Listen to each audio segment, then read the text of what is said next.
तो साथियों नमस्कार, स्वागत है आप सबका आज के इस एपिसोड में। मैं हूं डॉक्टर अम्बरीश। अच्छी खबर है या बुरी खबर कह ही नहीं सकते हैं, क्योंकि उत्तर प्रदेश में अगर कुछ होता है तो उस पर विश्वास ही नहीं होता है।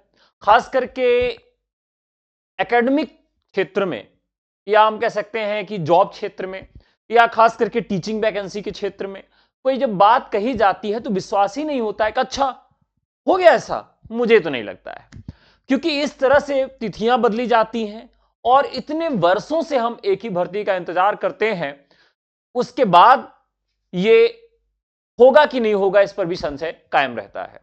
साथियों, आज के एपिसोड में हम लोग बात करने वाले हैं 3 बड़ी भर्तियों की। वो 3 बड़ी भर्तियां कौन सी हैं? तो आप सब जानते हैं कि सबसे पहली भर्ती जो है वो है खंड शिक्षा अधिकारी की, बीईओ की। देखिए, इसमें पद तो कम है, अधिकतम अगर पदों की संख्या होगी तो इसमें 100 पद ही आपको मिलेंगे, यानी अधिकतम होगी तब, न्यूनतम की तो बात ही नहीं मालूम। अधिकतम पदों की संख्या बीईओ की 100 होगी। इसी तरीके से जीडीसी आएगी, तो जीडीसी में थोड़ा सा पदों की संख्या अधिक है, उसमें लगभग आप सबको 1500 के करीब पद मिल सकते हैं, यानी सभी विषयों को मिलाकर। इसके अलावा एलटी ग्रेड की बात कर लें तो साथियों, एलटी ग्रेड में जो पद रहने वाले हैं पिछली बार की तुलना में कम रहेंगे या ज्यादा रहेंगे, ये तो हम नहीं कह सकते हैं। लेकिन अभी का जो रुझान है उस रुझान के अनुसार अगर आपको हम बताएं तो एलटी ग्रेड में जो पद रहेंगे लगभग 7000 के करीब, क्षमा करिएगा, लगभग 7000 के करीब पद एलटी ग्रेड में रहने वाले हैं। और वहीं जीआईसी पीजीटी की बात करें तो जीआईसी पीजीटी की बात करें तो इसमें देखिए पद तो ज्यादा खाली हैं, 2500 से 3000 तक पद खाली हैं, लेकिन पूरी पर यह प्रक्रिया नहीं करवाई जाएगी। तो अगर कम से कम भर्ती की बात करें तो दोनों को मिलाकर एलटी ग्रेड और जीआईसी प्रवक्ता को मिलाकर 10,000 के करीब या 10,000 से प्लस वैकेंसीज आपके लिए मिल सकती हैं। तो एलटी ग्रेड और जीआईसी प्रवक्ता की स्थिति हो गई, जीडीसी की और बीईओ खंड शिक्षा अधिकारी की हो गई। अब ये सारी भर्तियां अभी तक आई क्यों नहीं, यानी कि क्या ऐसा जो जुमला है वो प्रस्तुत किया गया कि भाई क्यों ये भर्ती ये लोग नहीं ला पा रहे हैं, उसके पीछे का कारण क्या है, उसकी बात आपसे कर लेते हैं। वो कौन से कारण हैं जिनके कारण अभी तक ये कहा गया कि भाई भर्ती हमारी नहीं आई, क्योंकि ये प्रॉब्लम्स हमारे पास थी। तो चलिए उसको भी आपको बता देते हैं। देखिए, पहली प्रॉब्लम जो गवर्नमेंट के द्वारा हमें बताई गई इन सब के लिए, वो कहा गया कि समकक्ष अर्हता विवाद जो है वो जिसकी वजह से भर्तियां नहीं आ पा रही हैं, वो क्या है? समकक्ष अर्हता विवाद। समकक्ष अर्हता क्या है कि यानी ये कंफर्म ही नहीं कर पा रहे थे कि बीएड के इक्विवेलेंट क्या होता है, यानी बीएड के समकक्ष कौन सी डिग्री होती है, या पीजी के समकक्ष कौन सी डिग्री होती है, ये कंफर्म ही नहीं हो पा रहा था। तो इसलिए इन्होंने समकक्ष शब्द ही हटा दिया कि भैया जो सीधे सीधे डिग्री है वो आपके पास है तभी आप फॉर्म भर सकते हैं। बहुत सारे लोग मुझसे पूछ रहे थे कि सर क्या पीजी के लिए यानी जीआईसी पीजीडी के लिए बीएड अनिवार्य है कि नहीं अनिवार्य? तो मैं फिर से एक बार आपको बता दूं कि वहां पर बीएड की अनिवार्यता नहीं है, केवल पीजी होना चाहिए, वो अधिमानी योग्यता है, यानी उस पर आपको वेटेज दिया जाएगा। अब बात करते हैं खंड शिक्षा अधिकारी की, तो यहां पर भी पिछली बार बीटीसी और बीएड का मामला फंस गया था, जिसकी वजह से विज्ञप्ति अटकी है। बहरहाल समकक्ष अर्हता विवाद समाप्त हो गया है। जीडीसी में भी समकक्ष अर्हता विवाद और समकक्ष अर्हता विवाद जीडीसी में नहीं था, क्षमा करिएगा, इसमें क्या था कि परीक्षा 2 चरणों में करवाई जानी है। इसकी पूरी नियमावली बदली गई कि भाई अब ऐसा क्या हो गया कि स्क्रीनिंग एग्जाम होता था, उस स्क्रीनिंग एग्जाम के बदले परीक्षा होगी और उसके अंकों को मुख्य परीक्षा, यानी जो मुख्य परीक्षा होगी उसके अंकों को लिखित परीक्षा के साथ साथ इंटरव्यू में भी जोड़ा जाएगा, यानी लिखित परीक्षा और साक्षात्कार को जोड़कर एक अलग से आपका रिजल्ट तैयार किया जाएगा। तो यानी नियम बदला गया था, तो इसकी भी क्या थी, नियमावली पर मुहर लगनी थी, तो वो भी लग गई, यानी इसकी नियमावली पर मुहर लग गई, ये काम हो गया।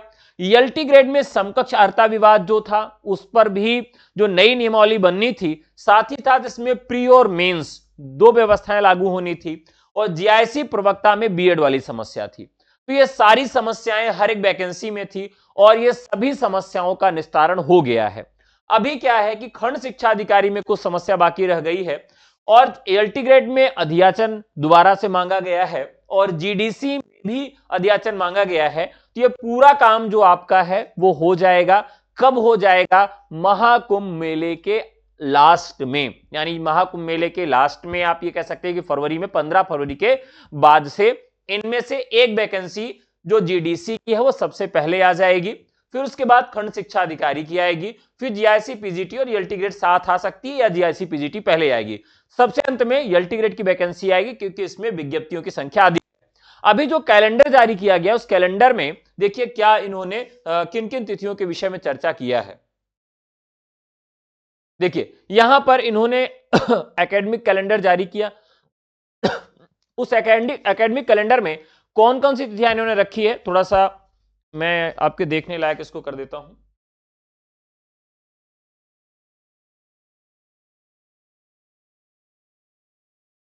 अब वहां देखिए आप साथियों, तो स्टाफ नर्स विश्वविद्यालय केंद्रीय से सेवा सहायक कुल सचिव जिसका फॉर्म भरा जा चुका है, सम्मिलित राज्य कृषि सेवा मुख्य परीक्षा और सम्मिलित राज्य अभियंत्रण सेवा प्रारंभिक परीक्षा, ये जो तिथियां आरक्षित हैं इसमें कोई भी परीक्षा करवाई जा सकती है। और फिर इसके बाद वैज्ञानिक अधिकारी स्क्रीनिंग परीक्षा है, सम्मिलित राज्य प्रवर्धीनस्थ मुख्य परीक्षा है, अपर निजी सचिव परीक्षा का तृतीय चरण है, राजकीय डिग्री कॉलेज स्क्रीनिंग परीक्षा 2017 संगीत वादन सितार विषय के लिए, यानी 2017 की कोई वैकेंसी है जो पूर्ण नहीं हो पाई थी जो अब 2025 में कराई जाएगी। प्रवक्ता राजकीय डिग्री कॉलेज स्क्रीनिंग परीक्षा 2017 संगीत वादन तबला विषय, तो ये दो परीक्षाएं 17 की हैं जो बाकी रह गई थी जिसको यहां करवाया जाएगा, बाकी तिथियां आरक्षित हैं। फिर क्या है, उत्तर प्रदेश प्राविधिक शिक्षा अध्ययन अध्यापन प्रशिक्षण सेवा, तो ये भी प्राविधिक शिक्षा के लिए 21 तारीख को है, और सम्मिलित राज्य अभियंत्रण सेवा मुख्य परीक्षा ये 28 तारीख को है। इसके अलावा अब इन्होंने और कुछ तिथियां दी हैं, और तिथियों में आपको दिखाएं तो इन्होंने कुछ और आरक्षित तिथियां दी हैं, जिसमें एक तिथि है कि 2/11/2025 को, और फिर एक 6/11/2025 को, 8/11/2025 को, ये आरक्षित तिथियां हैं। और फिर उसके बाद राजकीय आयुर्वेदिक महाविद्यालय के लिए परीक्षा है, प्रवक्ता राजकीय आयुर्वेदिक के लिए, प्रवक्ता राजकीय आयुर्वेद के लिए परीक्षा है, ठीक है। इसके बाद ये आयुर्वेद की पूरी परीक्षाएं हैं। अब इन्होंने अंतिम में एक नोट जारी किया है, उस नोट को हमारे लिए देखना ज्यादा जरूरी होगा कि नोट में इन्होंने क्या दिया है। समीक्षा अधिकारी सहायक समीक्षा अधिकारी प्रारंभिक परीक्षा 2023 के लिए गठित समिति की रिपोर्ट प्राप्त हो जाने के बाद उक्त परीक्षा आरक्षित तिथियों में समायोजित की जाएगी। कुछ पदों यथा प्रवक्ता राजकीय इंटर कॉलेज सहायक अध्यापक प्रशिक्षित स्नातक श्रेणी खंड शिक्षा अधिकारी का ई अध्याचन संबंधित विभाग शासन से प्राप्त होते ही आयोग द्वारा समयबद्ध रूप से प्रश्नगत पदों का विज्ञापन किया जाएगा तथा उक्त परीक्षाएं यथासंभव आरक्षित तिथियों में समायोजित की जाएंगी। यानी जितनी भी समस्याएं थीं वो सब समाप्त हो गई है, अब वो अध्याचन आ जाए और विज्ञप्ति को निकाल दिया जाए। लगभग 90% या उससे भी ज्यादा आप कह लीजिए कार्य पूर्ण हो चुका है, केवल ई अध्याचन मिल जाए।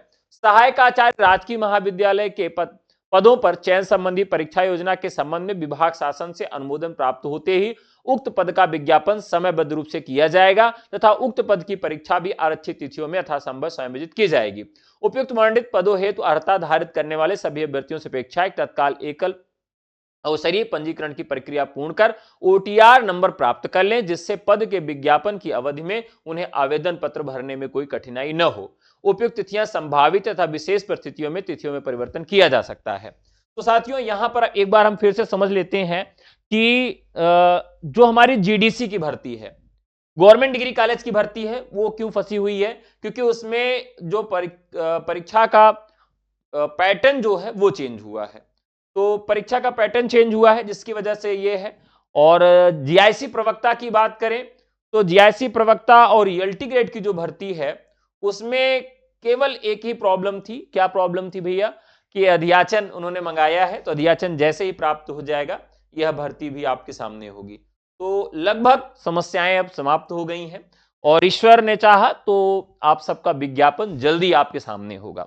अगर आप एलटी ग्रेड जीआईसी प्रवक्ता assistant professor UGC net GDC खंड शिक्षा अधिकारी किसी भी कोर्स के लिए तैयारी कर रहे हैं या करना चाहते हैं और हमारे बैचेस से जुड़ना चाहते हैं तो आप हमें व्हाट्सएप करके जुड़ सकते हैं। हमारा नंबर है 96 28 95 92 37, ठीक है।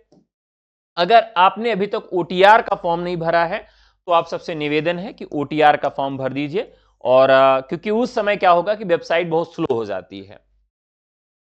2024 में ऐसा लिखा था हर साल के नहीं नहीं, देखिए हर बार तो समस्याएं रहती थी, लेकिन इस बार समस्या नहीं है। इस बार केवल अधियाचन की बात उन्होंने लिखा है, क्योंकि जो समकक्ष अर्हता थी वो भी हो गया, कैबिनेट से जो नियमावली परिवर्तित होनी थी उस पर भी मुहर लग गई है, तो केवल अधियाचन की ही बात रह गई है। और अधियाचन प्राप्त होने के बाद कितना टाइम लग जाएगा अधियाचन में? मान लीजिए एक बार अधियाचन नहीं भेजेंगे ठीक से, दोबारा आएगा, और ई अधियाचन है, ऑफलाइन का तो है नहीं, तो बहुत टाइम अब नहीं लगना है, कुल मिला के वैकेंसी आ जाएगी आपकी। अब वैकेंसी तो आना 100% तय है, लेकिन इस साल इस एकेडमिक ईयर में पेपर हो पाएगा कि नहीं हो पाएगा, इस पर बहुत स्पष्टता से भी नहीं कहा जा सकता है। ठीक है, तो ये 3 वैकेंसियां जो हैं उनका इंतजार करिए, और इंतजार आज तक हम लोग कर ही रहे हैं, लेकिन अब इंतजार की घड़ियां लगभग समाप्त होने वाली हैं। और इसी सत्र में, यानी कि आप मान लीजिए महीना आपका चल रहा है जनवरी लास्ट, तो जनवरी लास्ट चल रहा है, फरवरी से मार्च भर में, होली से पहले अगर आप एक तिथि रख लीजिए, होली से पहले आपको ये भर्तियां देखने के लिए मिल जाएंगी। तो लगे रहिए, पढ़ते रहिए, मस्त रहिए।